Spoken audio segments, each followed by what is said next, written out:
오늘의 애정 속에 담긴 걱정이라는 제목으로 본문의 말씀을 살펴보겠습니다. 저희 어린 시절에 이 TV 프로에서 가족을 찾아주는 방송이 있었습니다. 그래서 기억을 하실 겁니다. 거기 보면 한국 전쟁으로 인해 모든 자녀를 챙기지 못하고 어쩔 수 없이 어린 자녀의 손을 놓쳐버린 사연을 가진 그런 어머니가 나온 적이 있습니다. 한 자녀를 놓쳤다는 사실로 평생을 죄책감 속에서 그렇게 살아오신 겁니다. 어느덧 당신은 노년이 되었고 그 놓친 아들 역시 나이 많은 성인이 되었습니다. 안타깝게도 그동안 같은 나라에 살고 있었으면서도 만나지 못했다라고 하는 사실을 볼 때 마음이 좀 아프더라고요. 이 할머니가 된 엄마는 다 큰 아들을 보면서 자기 아들이 맞는지 퍼즐 조각을 맞추듯이 하나씩 맞춰가고 있었습니다. 신체에 어떤 특징이 있는지, 또 누님을 기억하는지, 상처가 있는지, 기억나는 사건이 있는지 등 여러 대화를 나누면서 자기 아들임을 확인해 가고 있습니다. 나중에 서로 펑펑 울면서 이야기를 나누는데 어머니가 그러시는 거예요. 한 번도 너를 잊은 적이 없다. 눈에서 멀어졌다고 마음에서 멀어진 건 아니다라고 말씀을 하시고 계셨습니다. 평생 동안 놓친 자식을 생각하며 살아왔다는 것을 강조하고 있었던 것이죠. 오늘 본문을 보면 이와 비슷한 이야기로 전개가 되고 있어요. 바울은 지금 데살로니가 성도들과 물리적으로는 떨어져 있었습니다. 그러나 마음으로는 결코 떨어지지 않았다는 사실을 본문 가운데 계속적으로 강조하고 있습니다. 그래서 본문을 천천히 읽어보면 데살로니가 신자들을 향한 바울의 깊은 애정을 볼 수가 있죠. 이것은 단순한 인간적 정이 아니라 그리스도 안에서 맺어진 언약적 사랑이었다라고 볼 수가 있겠죠. 조금 더 쉽게 말하면 이런 사랑들은요, 신학적 사랑입니다. 그러니까 교회 안에서 성도가 서로를 사랑하고 또 서로를 위하여 모든 것을 내어주고 희생하고 헌신하고 또 관용하고 양보하고 용서하고 이런 모든 것들은 인간적 정에 의해서 나오는 사랑이라기보다는 언약적 사랑 또는 신학적 사랑에서 나오는 것입니다. 제가 가만히 생각해 보니까 데살로니가서를 쭉 계속 읽어보고 있는데 어떻게 이렇게 바울이 이 교회를 이렇게 많이 사랑할 수 있을까? 그리고 이 교회 역시 어떻게 바울을 이렇게 많이 사랑할 수 있을까? 가만히 생각해 보니까 여기에서 머문 기간이 4주밖에 안 되거든요. 우리가 흔히 말하는 단기 선교예요. 바울이 단기 선교한 거라고요. 단기 선교했는데도 불구하고 복음이 심어지고 복음이 왕성하게 부흥하여서 교회가 견고하게 세워지고 또 교회 가운데 있는 성도들이 이 교회를 설립한 아버지격인 바울을 사랑하고 바울 또한 데살로니가 교회를 사랑하는 한 달 정도밖에 체류되지 않았는데도 불구하고 어떻게 이렇게 깊은 사랑을 유지할 수 있을까라고 물어본다면 그 요인은 신학적 사랑입니다. 그리스도 안에서 맺어진 언약적 사랑 때문이었다라고 볼 수가 있겠죠. 교회가 가진 사랑은 인간적 정을 포함하고 있지만 인간적 정으로만 맺어진 관계가 아니라는 뜻입니다. 교회에 대한 사랑은 그리스도 안에서 이루어진 언약적 사랑입니다. 이것은 우리 모두가 그리스도의 몸으로 이해할 때에만 비로소 가능한 사랑입니다. 저와 여러분들은 자기 몸을 사랑합니다. 여기 모인 분들 가운데 자기 몸을 아끼지 않는 사람은 없습니다. 왜냐하면 그것이 내 몸이기 때문인 것이죠. 바울은 교회를 그렇게 이해하고 있어요. 내 몸이다. 교회는 내 몸이다. 그래서 바울은 교회를 단순한 사람의 모임이 아니라 그리스도의 피로 맺어진 언약 공동체로 바라보았습니다. 그리스도의 한 몸에 붙은 지체로 본 것이죠. 그러니 교회를 향한 깊은 사랑이 나올 수밖에 없었던 것입니다. 이로 보건대 신앙생활은 뭐냐라고 저에게 묻는다면 신앙생활은 개인의 역량이 훌륭해지거나 개인의 능력이 향상되는 게 아닙니다. 개인이 성숙한 신앙인이 되어서 반드시 그리스도의 몸을 유익하게 하는 데에 목적이 있습니다. 개인의 신앙 성숙은 교회를 향한 사랑으로 승화되어야 하는 것이겠죠.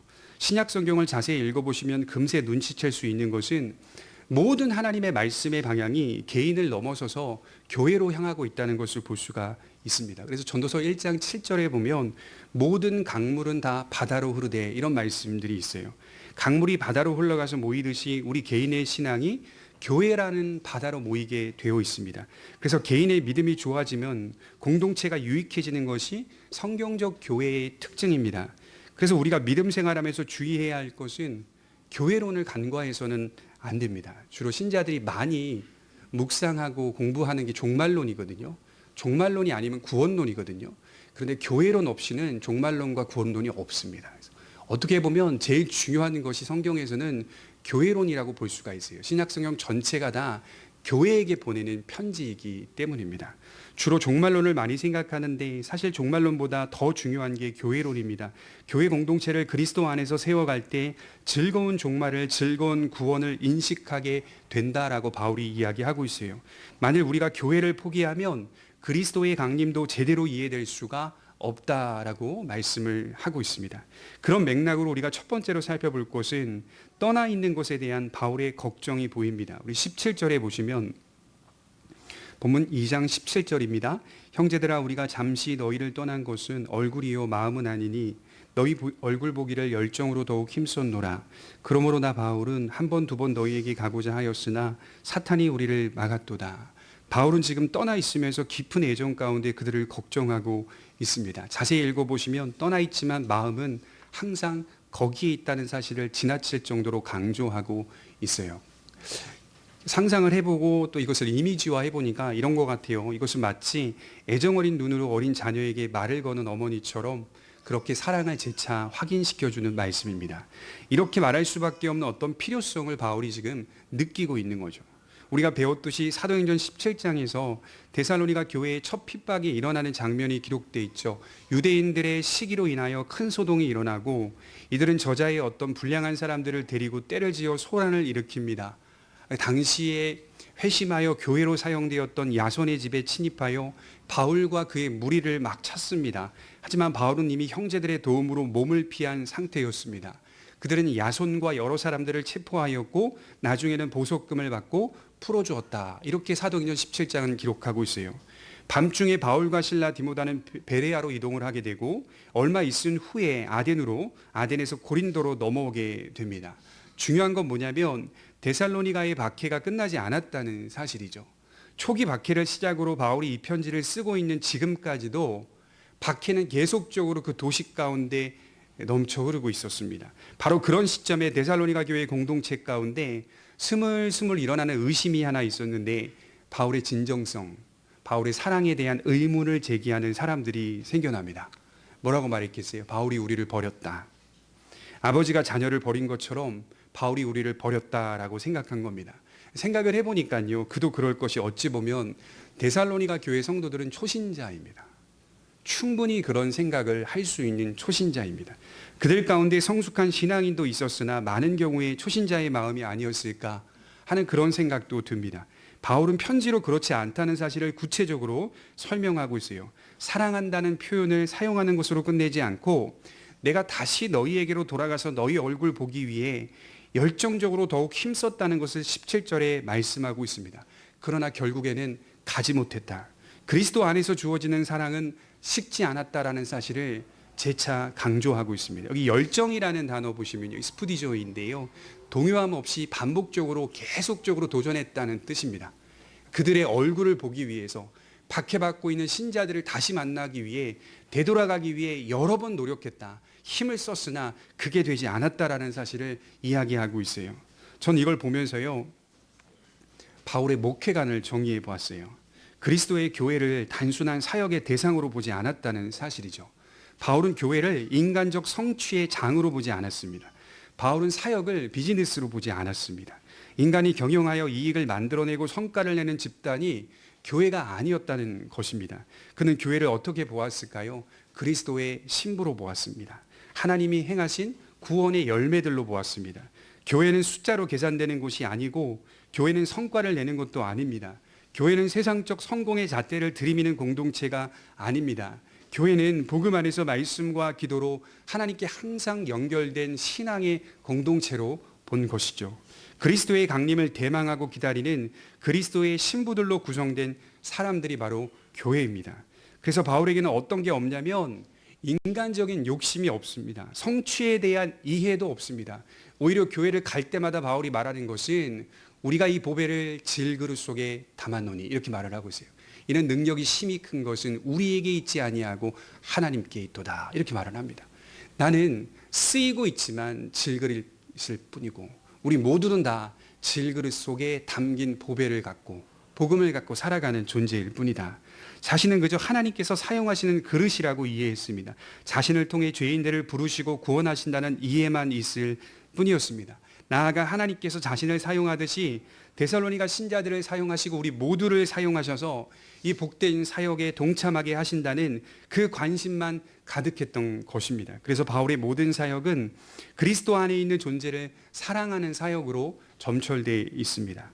그렇기 때문에 이런 말씀이 있는 것 같아요. 고린도전서 4장 15절 말씀인데요. 그리스도 안에서 1만 스승이 있으되 아버지는 많지 아니하니 그리스도 예수 안에서 내가 복음으로써 너희를 낳았습니다. 여러분, 목사라는 단어의 뜻이 뭔지 아십니까? 성경에 딱 한 번 기록되어 있기는 한데 이 목사가 교회 가운데 양을 치는 작은 목자라는 의미를 가지고 있습니다. 그리고 교회 가운데 하나님의 말씀을 가르치는 말씀의 교사라는 의미를 가지고 있습니다. 그래서 종교개혁 이후의 목사들은 교회의 교사라고 불리기도 했습니다. 다르게 표현하면 스승이라는 뜻입니다. 그런데 바울은 교회의 스승은 세상의 교사와는 다르다는 것을 말씀하고 있습니다. 그리스도 안에서 1만 스승이 있으되 그때도 역시 바울 시대도 역시 교회의 스승은 많았던 것 같아요. 아마 당시 교회 안에 있는 여러 리더들을 생각하며 말했을 겁니다. 스승은 많다, 돌아봐라. 현대도 그렇잖아요. 스승은 많다. 그런데 뭐가 없냐면 아버지 같은 스승은 많지 않다. 스승이 되려고만 하지, 가르치려고만 하지 아비의 마음을 가진 사역자는 많지 않다. 바울은 아비의 마음을 가진 스승이었습니다. 주님의 몸된 교회는 지금 그냥 스승이 필요한 게 아니라 아비의 마음을 가진 스승이 필요한 거예요. 그래서 제가 이렇게 보니까요, 말씀을 잘 가르치는 이 사역자들이 굉장히 많아요. 영상을 이렇게 보면요, 설교를 잘 하시는 사역자들이 굉장히 많아요. 저도 이제 기도하면서 오늘 말씀을 준비하면서 한 주간 더 그렇게 하나님 앞에 기도를 하게 됩니다. 교회가 지금 그냥 스승이 필요한 게 아닙니다. 교회는 아비의 마음을 가진 스승이 필요한 거예요. 그래야 교회는 복음으로 회복될 수 있다. 그것이 바울의 마음이고 그리스도께서 우리에게 주시는 마음이다라는 생각을 갖게 되더라고요. 바울은 결혼하지 않았습니다. 당연히 혈통적 자녀를 낳지 않았습니다. 그러나 이와 못지않게 자신은 성도들을 낳았다 이렇게 표현을 하고 있어요. 교회는 바울에게 이제 막달이 되어 언제 태어날지 모르는 생명을 기다리는 것과 같은 장소였어요. 갈라디아서 4장에서는 바울이 뭐라고 표현하냐면 해산하는 수고를 다시 하노라 이런 표현까지 사용합니다. 교회는 바울에게 산부인과였습니다. 수고하여 생명을 낳는 그런 공동체라는 뜻입니다. 저는 이것이 오늘날 목회자에게 또 모든 성도들에게 필요한 믿음이라고 생각합니다. 이것이 먼저 회복돼야 교회가 건강해질 수가 있어요. 제가 보니까요, 현대사회는 갈수록 인격을 중요하게 여기지 않는 것 같아요. 물질과 명예와 권세를 중요하게 여기는 사회입니다. 보시면 지금 막 인문학이 발전해서 많은 곳에서 인문학 강의를 하고 있는데 정작 이 빈수레가 요란하다고요. 실제 인문학, 인간을 향하지 않아요. 그 자체의 메시지에 감동할 뿐이죠.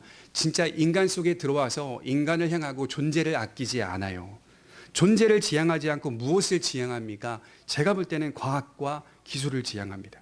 그리고 제일 큰 문제 중 하나가 세력화입니다. 사상에 맞는 동의하는 사람들끼리 더 큰 세력을 형성하여 힘을 키우는 사회가 되고 있습니다. 이익 집단이 되고 있다는 뜻입니다. 그러니까 보십시오. 이스라엘과 하마스가 휴전했다. 얼마나 감사한 일입니까? 이스라엘 사람들이 감동하는, 한쪽에서는 감동하는, 만나서 감동하고 눈물 흘리고 손 부여잡고 있는 그 영상이 한쪽에서 나오고, 팔레스타인 그 하마스라고 하는 그 땅 안에서는 그들이 다시 총을 가지고 어떻게든 그 기득권을 잡기 위해 사람들을 다 불러 모아가지고 이스라엘에게 협력한 사람들을 공개 처형하는 너무나 모순적인 일들이 막 일어나고 있죠. 이익 집단 아니겠어요? 휴전이라고 하는 것은 평화잖아요. 평화가 어디 있겠습니까? 인간의 마음속에. 어떻게든 통치권을 잡는 게 인간에게는 평화보다 훨씬 중요한 겁니다. 세력화하여서 이익 집단이 되고 있는 것이 오늘날 현대사회의 특징입니다. 이때 교회는 일만 스승이 아닌 아비와 같은 마음으로 세상을 향하는 공동체가 돼야 합니다. 복음으로 새로운 생명을 낳는 수고를 나타내는 공동체로 서 있어야 합니다. 그래서 항상 교회의 자기점검은 아주 간단해요. 세상의 죄된 모습과 교회가 닮아가고 있는가를 점검해 보면 됩니다. 교회가 세상과 닮아가고 있는가를 점검해 보면 돼요. 이어서 한 가지 더 생각해 볼 수 있는 것이 나오는데, 방해로 인하여 막혔다는 사실이죠. 우리 18절에 보시면 이렇게 기록되어 있어요. 그러므로 나 바울은 한 번, 두 번 너희에게 가고자 하였으나 사탄이 우리를 막았도다. 여러분, 우리는 이 땅을 살아가면서요, 사람의 일이 마음대로 되지 않는 것을 인정할 수 있어야 합니다. 특히 복음을 위한 수고가 뜻대로 되지 않을 수 있다는 사실을 기억해야 합니다. 이런 일들을 우리가 경험하면서요, 무엇을 배우는가를 찬찬히 살펴보니까 신자에게 있어서 마음대로 되지 않는 삶은 하나님의 나라를 더 사모하게 만든다는 것입니다. 믿음이 우리 속에 어떻게 역사하는지를 잘 들여다보시면 이 땅의 모든 슬픔과 수고, 아픔과 고통들을 마주하면서 또 방해와 막힘을 경험하면서 실망하게 되기도 하지만 17절에 바울이 말하듯이 잠시에 대한 묵상을 하게 만들어줍니다. 이 세상은 잠시라는 사실이죠. 막히는 일도 잠시라는 사실입니다. 바울의 마음에는 얼굴을 보지 못하고 서로 떨어져 사는 것은 잠시일 뿐 우리는 영원한 나라에서 잠시가 아니라 영원히 만날 것임을 의식했다라고 저는 봅니다. 물론 이후에 바울이 3차 전도 여행을 끝내고 다시 데살로니가에 방문해서 만났대라고 하는 신학자들의 견해가 있습니다. 다시 돌아봤을 겁니다. 그럼에도 불구하고 바울에게는 어떤 인식이 있었는가? 이 땅에서의 만남, 이 땅에서의 일들의 막힘은 하나님의 나라에서는 그렇지 않다. 영원히 막히지 않고 영원히 이별하지 않는다. 사람의 뜻대로 되지 않는 일들을 경험하며 방해받지 않는 그 나라를 사모하는 믿음을 갖게 만들어준다는 사실입니다. 여기서 바울은 하나님의 일을 방해하는 주된 원인이 사탄이라고 정의하고 있어요. 2장 18절에 보면 한 번, 두 번 너희에게 가고자 하였으나 사탄이 우리를 막았도다. 도저히 되돌아갈 수 없는 어떤 실제적 위협이 방해가 존재했다는 겁니다. 바울은 그것을 영적 싸움으로 이해하고 있습니다. 그래서 우리는 이 세상에서 믿음을 지켜가는 데 있어서 늘 방해를 받는다는 사실을 인정해야 합니다. 온갖 복음의 방법들을 동원하는 사탄의 역사가 있다는 사실을 인정할 수 있어야 돼요. 사탄의 목적은 뭘까요? 우리가 많이 갖고 적게 갖고 이게 주된 관심사가 아니라 하나님의 교회를 건설하지 못하게 하는 겁니다. 하나님의 나라를 건설하지 못하게 하는 것이 사탄의 주된 목적입니다. 그래서 에베소 6장 12절에 보면 이 싸움은 혈과 육에 대한 싸움이 아니라 악의 영들과의 싸움이라는 사실을 간과해서는 안 됩니다. 여러분, 늘 하나님의 나라는 방해를 받고 있다는 사실을 부인해서는 안 됩니다. 평안하지 않아요. 하나님 나라는 여러분들이 여기 이 자리에 믿음을 가지고 예배하러 오는 이 과정 가운데서도요, 얼마나 많은 유혹과 방해가 있는지를 여러분들은 의식하지 못해도 있었을 겁니다. 많은 방해가 있었을 겁니다. 가만두지 않아요. 그래서 지상의 교회를 거룩한 투쟁을 계속하는 전투하는 교회라고 부르는 겁니다. 이 전투는 두 가지예요. 대외적인 전투가 있고 대내적인 전투로 구분할 수가 있습니다. 대외적인 전투는 문화를 통해 미혹하는 사탄의 전략입니다. 우리는 이것과 계속 싸우는 중입니다. 그럼 대내적인 전투는 뭘까요? 우리 속에 있는 전투입니다. 여전히 남아있는 죄의 본성을 늘 염두하면서 하나님의 말씀과 기도로 분투하는 생활을 의미합니다. 그래서 베드로전서 5장 8절에 보면 근신하라 깨어라 너희 대적 마귀가 우는 사자같이 두루다니며 삼킬 자를 찾나니, 이 근신하라라는 단어가 술 취하지 말라는 뜻입니다. 늘 맑은 정신을 유지해라. 사탄은 우리가 하나님의 나라에 가는 그날까지 지속적으로 방해할 것입니다. 이것이 성경의 가르침입니다. 그러므로 저와 여러분들은 우리의 신앙을 지키기 위해서 죄악된 본성과도 싸워야 하고 실제 하는 사탄의 역사와도 싸워야 합니다. 이것이 성경이 말하는 균형 잡힌 신앙입니다. 지나치게 사탄을 의식하는 것도 문제지만 사탄이 역사하여 방해하는 것을 배제하는 것도 문제인 겁니다. 여러분, 사도행전을 우리가 지나왔는데요, 사도행전을 공부하면서 뭐가 눈에 확 들어오냐면 얼마나 많은 방해를 받았는가를 볼 수 있어요. 바울이 또 예루살렘 교회가 얼마나 많은 방해들을 겪어내고 통과하면서 교회를 세우는가를 볼 수가 있어요. 그 많은 방해의 이면에 사탄의 깃발이 있습니다. 그 깃발 아래에서 일하고 있는 수많은 대적들이 존재한다는 거죠. 죄인들이 존재한다는 것이죠. 그럼에도 불구하고 우리가 믿는 것은 많은 방해에도 불구하고 하나님께서 당신의 뜻을 이루신다. 이 믿음만 있으면 돼요. 수많은 방해에도 불구하고 하나님께서 오늘도 당신님의 뜻을 이루신다. 중요한 건 뭘까요? 주님은 승리하셨다. 주님은 승리하셨다. 그 승리의 깃발 아래에서 신앙을 이어가고 있는 사람들이 그리스도인입니다. 내가 어떻게 잘해서 승리해 볼까가 아니라 승리의 깃발을 올리고 그 깃발 아래에서 신앙의 길을 걷고 있는 사람들이 성도들인 것이죠. 이런 과정을 통과하면서 구원에 이르게 되는 것입니다. 두 번째로 살펴볼 것은 데살로니가 신자들이 겪은 환난에 대한 바울의 두 번째 걱정입니다. 우리 3장 1절에 보겠습니다. 3장 1절에 보시면 이러므로 우리가 참다 못하여 우리만 아덴에 머물기를 좋게 생각하고 우리 형제 곧 그리스도의 복음을 전하는 하나님의 일꾼인 디모데를 보내노니 이는 너희를 굳건하게 하고 너희 믿음에 대하여 위로함으로 아무도 이 여러 환난 중에 흔들리지 않게 하려 함이라. 이번에는 그들이 겪고 있는 환난에 대한 바울의 깊은 걱정이 보입니다. 그런데 여기 보면 바울의 조치가 기록되어 있어요. 1절에 우리가 참다 못하여, 박해받고 있는 신자들을 생각하니 참지 못할 지경에 이르렀습니다. 자신이 가지 못하자 디모데를 보냈다라고 말씀하고 있어요. 그리고 나는 아덴에 머물기를 좋게 생각했다라고 말씀합니다. 여러분 생각해 보십시오. 디모데나 실라는 당장 바울에게 없어서는 안 되는 존재들입니다. 그러나 바울은 홀로 있겠다는 표현을 1절에 이렇게 하고 있어요. 여기서 바울의 헌신을 볼 수가 있어요. 이 어려운 시기에 디모데를 보내 어떻게 해서든 너희의 믿음을 굳건하게 하려 한다. 그리고 나는 아덴에 머물기를 좋게 생각했다. 홀로 있기를 원했다라는 의미입니다. 바울의 깊은 애정과 걱정이 보입니다. 그들의 믿음이 5절에 보면 흔들려서 바울과 그의 사역자들이 전한 복음의 수고를 헛되게 할까 하는 염려가 있었던 겁니다. 환난으로 인해서 교회 공동체 가운데 낙심이 생기고 그 과정에 시험하는 자, 즉 미혹자들이 생겨나서 더 큰 혼란을 일으키지 않을까 하는 염려를 했던 것이겠죠. 그리고 바울은 다시 한번 강조하는데 환난 앞에서 흔들릴 필요가 없다. 환난을 당해도 흔들릴 필요가 없다. 왜냐하면 4절에 우리가 너희와 함께 있을 때 장차 받을 환난을 너희에게 미리 말하였는데 과연 그렇게 된 것을 너희가 아느니라. 고난받기로 되어 있다는 사실을 너희가 미리 들었기 때문에 당황해야 할 필요가 없다. 이게 제일 중요한 말씀입니다. 성경 어디를 펴도 신자들이 이 세상에서 곤경과 고난에서 자유로운 삶을 보장받는다는 건강과 부와 형통의 복음이 들어있지 않습니다. 그래서 저와 여러분들은 속지 않아야 돼요. 예수 믿으면 장수한다. 예수 믿으면 부자가 된다. 예수 믿으면 모든 길들이 다 뚫린다. 형통한다. 사실 이런 것들은 복음이 아닙니다. 도리어 건강과 부와 형통들을 잃어버릴 수도 있다라고 하는 것이 복음의 값어치입니다. 제가 몇 년 전에요, 밖에서 전도할 때 남묘령교를 믿는 이단에 속한 어떤 여자분을 만났는데 그분에게 이제 예수님을 전하고 또 이야기하고 신앙에 대한 것들을 여러 가지 대화를 나눴는데 그분이 이제 이렇게 얘기하면서 이제 그 반대하며 돌아가시더라고요. 뭐라고 말하냐면 다 좋은데 기독교를 믿으면 우리 집안 안 좋은 일 생깁니다. 이렇게 말씀하시더라고요. 뭐 때문에 저렇게까지 계속 강조를 하나.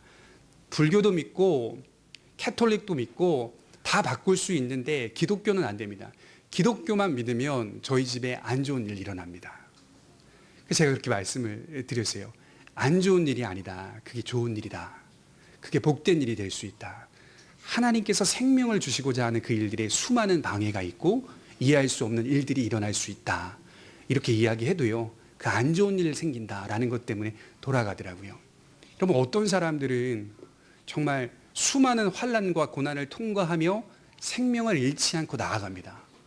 생명으로 더욱더 나아갑니다. 그래서 기독교의 복음은 무엇이라고 말합니까? 형통과 부와 건강을 보장해주는 복음이 아니다라고 하는 겁니다. 이런 것들은 복음 아닙니다. 도리어 건강과 부와 형통들은 믿음을 지켜내고 천국에서 받아내야 할, 천국에서 맞이해야 할 은혜의 상급들입니다. 이 세상은 진실한 성도가 살기에는 적응하기 힘든 세상입니다. 불신자들과 섞여 살면서 무언가 어색하고 불편하게 느끼는 것이 믿음이 있다는 증거예요. 예수 안 믿는 사람들과 섞어서 한번 살아보십시오. 불편함이 일어나는 것이 믿음이 있다는 증거예요. 이것을 느끼지 못하면 안 됩니다. 주님 믿음을 지켜내기가 너무 힘들고 어렵습니다. 도와주세요. 이렇게 늘 우리는 기도해야 하지만 기도할 수 있으나 지금 만나고 있는 이러한 일들은 정상적이고 예상되는 하나님의 뜻의 일부라는 거예요. 정상적이고 예상되는 하나님 뜻의 일부입니다. 바울은 지금 미리 말해준 일이 과연 너희에게 일어나고 있다는 사실을 확인시켜주고 있어요. 이건 이 환난의 일은 너희가 가지고 있는 이미 갖고 있는 지식이었어 이렇게 얘기하고 있어요. 환자가 의사를 찾아와서 여러 증상들을 이야기합니다. 의사는 여러 검사를 해보고 결과를 본 뒤에 정상입니다 이렇게 얘기해줘요. 환자는 조금 있다 또 찾아와 비정상적인 것 같다라고 말합니다. 의사는 다시 말합니다. 정상이라도요. 두통이 생기는데 이게 어떻게 정상입니까? 라고 묻자 의사는 또 이렇게 말합니다. 저도 두통이 생길 때가 있습니다. 이렇게 얘기해요. 환자는 믿지 않아요. 비정상입니다. 의사는 정상입니다. 라고 얘기해줘요. 살아가면서 두통 없는 사람이 어디 있겠어요? 라고 말하며 정상입니다. 계속 얘기해줘도 환자는 그렇지 않아요. 비정상적입니다. 예수님을 믿으면서 고난을 만납니다. 성경은 정상적인 일입니다. 이렇게 얘기하고 있어요. 정상적인 일입니다. 그런데 그 정상적인 일을 비정상적인 일이라고 생각해서는 안 됩니다. 잘 믿으면 이 세상에서 반대와 고난을 불러일으킵니다. 의사가 말합니다. 대충 믿으십시오. 그러면 어려움 없습니다. 주일날 한 번 교회 나오고 마음대로 살아가십시오. 그러면 어려움 없습니다. 이런 의사를 돌팔이라고 하는 거예요. 여러분, 누가 환난 가운데 있으시다면 주님의 은혜를 구하고 도움을 구하십시오. 당연히 마땅히 우리가 해야 할 일입니다. 그러나 그것은 우리의 믿음을 견고케 하시기 위한 정상적인 범위 안에서 일어나는 일입니다. 하나님은 실수하지 않으십니다. 오히려 우리를 견고하게 하셔서 믿음으로 승리하게 하십니다. 말씀을 바르게 듣고 이미 들은 말씀대로 되어지는 일들 앞에 당황해하지 마시고 흔들리지 않으시기를 바랍니다. 시편 34편 19절에 보면 다윗이 뭐라고 표현했냐면 의인은 고난이 많으나 여호와께서 그 모든 고난에서 건지시는도다. 의인은 고난이 많아요. 근데 우리가 붙잡아야 할 말씀은 건지시는도다 이겁니다. 고난은 정상적인 일이지만 그 모든 고난에서 우리를 건지시는 일들을 인생 속에서 체험하는 것이 복음입니다. 그래서 돌아보니까 하나님이 저에게 하셨던 일들이 고난도 있었지만 건지시는 일만 하셨던 거예요. 수많은 환난에서 계속 건지시는 일들을 하면서 여기까지 오게 하신 것에 감사하게 되더라고요. 마지막 세 번째로 살펴볼 것은 두 가지 걱정이 해결되었다는 뜻입니다. 6절을 한번 볼까요? 본문 6절과 7절 같이 읽겠습니다. 시작. 지금은 디모데가 너희에게로부터 와서 너희 믿음과 사랑의 기쁜 소식을 우리에게 전하고 또 너희가 항상 우리를 잘 생각하여 우리가 너희를 간절히 보고자 함과 같이 너희도 우리를 간절히 보고자 한다 하니 이러므로 형제들아 우리가 모든 궁핍과 환난 가운데서 너희 믿음으로 말미암아 너희에게 위로를 받았노라. 두 가지 걱정을 지금까지 했잖아요. 떠나 있는 것에 대한 걱정, 교회가 계속적인 환난을 겪고 있는 것에 대한 걱정, 흔들릴까 봐. 그런데 이 두 염려와 걱정이 단번에 해소됩니다. 디모데가 돌아와서 바울에게 말합니다. 너희의 믿음과 사랑의 기쁜 소식을 전해주었다.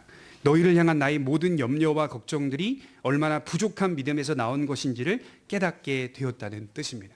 오히려 바울은 조금 부끄러웠을 것 같아요. 자신의 이런 걱정들이 지나쳤던 것은 아닐까? 교회는 하나님께서 계속적으로 주관하시고 일하시는 생명의 현장이라는 사실을 다시 한번 확인했던 것입니다. 온갖 인간적인 염려와 걱정은 할 수 있으나 그것을 초월하는 하나님의 인도와 보호가 이 교회라는 현장 속에서 일어나고 있었다. 하나님은 지속적으로 교회를 보호하고 계셨습니다. 지속적으로 하나님은 일을 행하고 계셨습니다. 그들 속에 믿음과 사랑을 이루시고 계셨습니다. 그래서 너희 믿음과 사랑의 기쁜 소식을 전해 들었다. 바울이 이렇게 얘기하고 있어요. 그리고 바울만 교인들을 사랑한 것이 아니라 자기만 사랑한 줄 알았던 것 같아요. 데살로니가 신자들 역시 간절히 바울을 사랑하고 있었다는 사실을 확인하게 되었습니다. 그래서 바울은 너희에게서 위로를 받았다라고 말씀을 한 것입니다. 심지어 본문 8절에 말하기를 뭐라고 표현하냐면 너희가 주 안에 굳게 선즉 우리가 이제는 살리라. 기쁜 소식을 들으니 내 삶을 충분히 즐길 수 있게 되었다. 이게 이런 뜻입니다. 너희의 소식을 들으니 삶의 질이 보다 나아졌다는 말을 바울이 하고 있는 겁니다. 바울의 행복은 뭘까요? 성도들이 어려운 현실 가운데서도 믿음을 견고히 지켜가고 있다는 기쁜 소식을 들을 때 그때 바울이라는 사람의 삶의 질이 나아진다라고 표현하고 있어요. 그런즉 우리가 살리라. 살만하다 인생. 성도들이 믿음을 지켜내고 흔들릴 수밖에 없는 환난의 현장 속에서 주를 부인하지 아니하고 주를 사랑하며 하나님의 말씀에 따라 살고 있다는 소식을 들을 때 사역자는 삶의 질이 나아져야 맞습니다. 우리 모두는 다 삶의 질이 나아져야 맞습니다. 어떤 집사님이 어려움을 겪고 있는데 그 집사님이 흔들리지 않고 더 믿음이 좋아지고 더 성숙해지고 있다라는 소식을 들을 때 여기 모인 모든 성도들이 다 기뻐해야 되는 거예요. 보다 삶의 질이 나아져야 돼요. 그것이 얼마나 감사한지 이어서 바울은 시편의 정서를 담아내고 있어요. 9절에 보면 우리가 너희를 위하여 능히 어떠한 감사로 하나님께 보답할까. 시편 116편 12절에 내게 주신 모든 은혜를 내가 여호와께 무엇으로 보답할까. 시편의 정서를 담아내고 있어요. 어떠한 감사로 하나님께 보답할까. 이게 무슨 뜻이죠? 그들의 굳센 믿음은 하나님의 선행하는 역사가 있었기 때문이라는 뜻입니다. 하나님께 감사를 드린다. 여러분, 우리가 하나님께 드리는 모든 예배는 그래서 감사 예배입니다. 본질적으로 모든 예배가 감사 예배가 되는 겁니다. 우리 인생에 선행하는 역사가 있기 때문에 믿음 안에서 감사할 수 있는 겁니다. 우리가 얼마나 욕심이 많고 얼마나 명예욕이 많은지, 얼마나 이기적인지, 얼마나 계산적인지, 얼마나 비판적인지, 얼마나 부정적인지 우리는 다른 사람에게 말하지 않아도 우리 자신의 양심의 재판대 앞에서 유죄로 선고받을 수밖에 없는 사람들입니다. 그런 우리에게 큰 은혜를 베풀어 주신 것은 하나님의 특별한 은혜입니다. 그래서 우리가 평생토록 해야 할 일은 우리 구원의 잔을 높이 들고 여호와의 이름을 부르며 주께 서원한 것을 갚으리이다. 다윗의 고백과 같아야 돼요. 하나님께 서원한 것을 갚으십시오. 그 서원이 뭘까요? 감사입니다. 감사. 여러분들의 삶 가운데 우리를 구원하신 하나님의 크신 은혜 앞에 감사의 노래를 부르며 사는 것, 감사를 찬송하는 것, 찬양하는 것, 이것이 우리 자신의 몸으로 하나님께 영광 돌리며 몸으로 예배하는 일로 반드시 이루어질 때 그것이 서원을 갚는 일입니다. 그래서 감사는 신자의 세월 속에 점점 더 커져만 가는 겁니다. 바울이 오늘 마지막에 뭐라고 말하냐면 3장 10절에 보면 이렇게 말하고 있어요. 너희 믿음에 부족한 것을 보충하게 하려 함이라. 나중에 이들을 만나서 믿음에 부족한 것을 보충하겠다라고 말하고 있어요. 보니까요, 이게 모순되는 듯한 말씀 같아요. 왜냐하면 지금 데살로니가 성도들은 잘하고 있거든요. 환난 가운데서도요, 흔들리지 않고 잘하고 있거든요. 그런데 바울은 말합니다. 그래도 부족하다. 그래도 부족하다. 그들이 신실한 믿음으로 서 있다는 것은 상대적인 것이지 절대적인 것이 아니라는 뜻입니다. 훌륭해 보여도 완성된 것은 아니라는 뜻입니다. 부족함은 항상 남아있다는 사실입니다.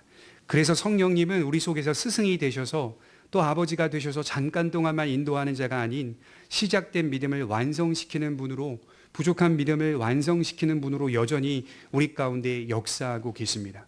우리는 믿음으로 자라고 있습니다. 저와 여러분들 지금 예배 나와서 하나님의 말씀을 듣습니다. 여러분 잘하고 있어요. 칭찬드리고 싶어요. 그러나 여전히 우리는 부족합니다. 인정해야 돼요. 여전히 부족하여 보충해야 할 믿음의 사람들입니다. 그렇게 하여 우리의 감사가 점점 더 커져가는 겁니다. 우리의 감사가 하나님을 향하여 점점 더 커져가시기를 주님의 이름으로 축원합니다. 기도하겠습니다.